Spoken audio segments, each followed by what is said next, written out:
Miduaw kagabi sa punerarya sa Cagayan de Oro City ang kabanay sa usa sa duha ka pilotong namatay sa paghagsa sa fighter jet sa Philippine Air Force sa Mount Kalatungan Range sa Talakag, Bukidnon. Atong sayro ng detalye ini sa live report ni Cyril Chavez. Cyril.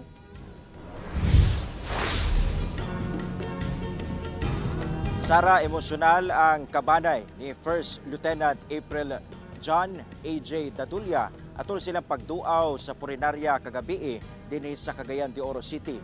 Nahibiling magbanay, nagpabilin matud pang lig-on sa ilang giatubang karon nakalit pagpanaw sa ilang mahal sa kinabuhi. Pasado alas 9 kagabi, miduaw ngadto sa punerarya sa Cagayan de Oro City ang pamilyang Dadulya aron duawon ang patayng lawas sa ilang mahal sa kinabuhi nga si First Lieutenant April John A.J. Dadulya.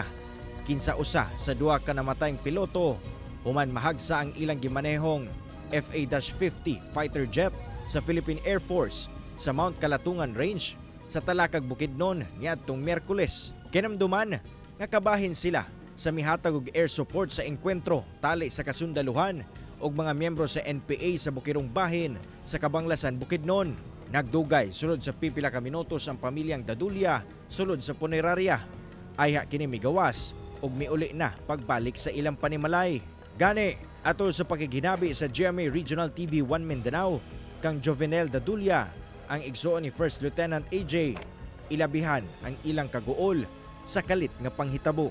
Siyempre naguol kay mo may nahitabo sa ako ang igsuon pero wala man gyud mi mabuhat kay mo man na ang nahitabo. Apan matud pa, nagpabilin silang lig-on alang kang First Lieutenant AJ. Kamo as a family unsa mo ro? Stay strong lang gyapon mo. Of course kay dili man pwede magpaluyo-luyo. Matod ni Jovenel, usa ka bayani ang iyang manghod tungod sa paghimo sa iyang trabaho ug pagserbisyo sa nasod. Apan ang nakapait sa kalit nga pagpano ni First Lieutenant Dadulya, nakatakda kining ikasal karong Marso 15 ning tuiga sa mga hulagway nga gihatag ni Nica Carino Ortega sa GMA Regional TV 1 Mindanao. Kita pa ang mga maayong memorya ni Dadulya uban ang iyang fiancé sa ilang gihimong prenup shoot niadtong milabayng bulan. Ginasulayan pa sa GMA Regional TV 1 Mindanao nga makuha ang pahayag sa fiancé ni First Lieutenant AJ Dadulya apan wala pa kini mitubag sa atong mga mensahe.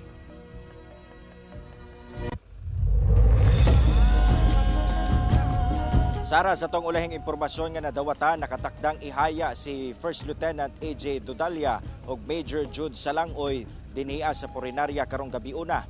Samtang kaganina aduna tay nasiplatan nga nagpadala og bulak dinhiya sa purinarya og gikan kini sa usa ka senador sa tuang nasod. Nagpaabot sab siya sa iyang pasubo ngadto sa nahibiling banay sa mga biktima. Og Sara, sa tong ulahing impormasyon, posible nga ugmang adlaw ihatod ang mga patayng lawas sa duha ka mga piloto ngadto sa Villamor Air Base sa Kauluhan. Sara. Okay, daghang salamat Cyril Chavez.